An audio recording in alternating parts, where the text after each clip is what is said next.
Donc là, on va faire une petite variante. Donc là, c'est un petit travail de liaison qu'on va avoir par rapport à la position de l'omoplate. Si je sens que c'est un petit peu compliqué pour faire taper un partenaire, donc on va se mettre en position ici.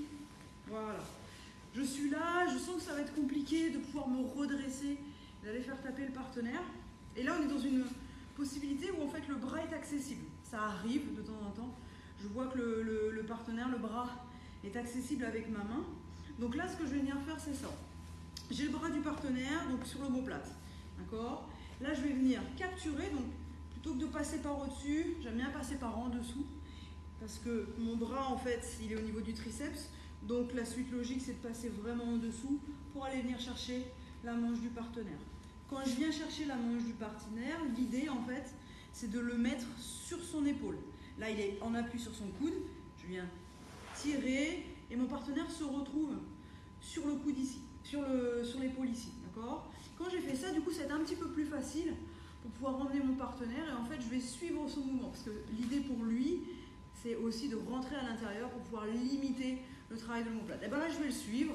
Je garde le bras au niveau du triceps et je repasse de l'autre côté pour pouvoir garder mon omoplate. Quand je suis là, j'ai plusieurs possibilités. Soit je travaille sur le baby arm, soit je travaille sur la clé de poignet, soit j'ai la possibilité ici de repartir sur une omoplate.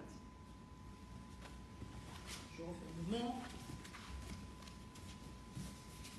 Donc là, c'est vraiment une question d'orientation, de bonne orientation, de trouver le bon angle pour aller faire le tour.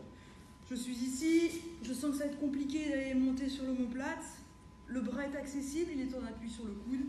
Ma main qui est au niveau du triceps vient glisser pour aller chercher ici la manche du partenaire et je viens juste tirer. Bon, et généralement quand je tire, vous allez voir, c'est plus facile avec le pied de venir pousser pour pouvoir aller passer de l'autre côté. Quand j'ai fait ça, j'ai plus besoin de tenir la manche du partenaire et je remets ma main au niveau du triceps. Et là, je pars, je lance, et je suis bien collé à son épaule.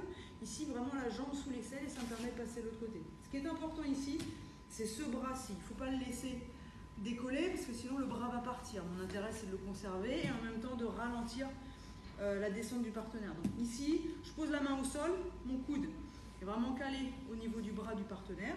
Et ma deuxième main, elle était comme ceci, donc dans cette orientation-là, pour pouvoir avoir le triceps quand j'étais en omoplate. Et là, j'ai changé d'orientation.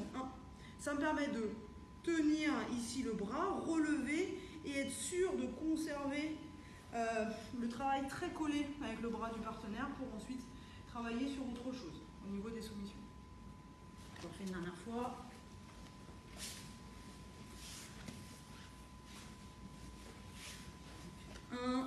Là j'ai travaillé l'omoplate, je viens saisir au niveau de la manche, je passe de l'autre côté, ma main change d'orientation et je viens me caler juste les deux genoux bien serrés pour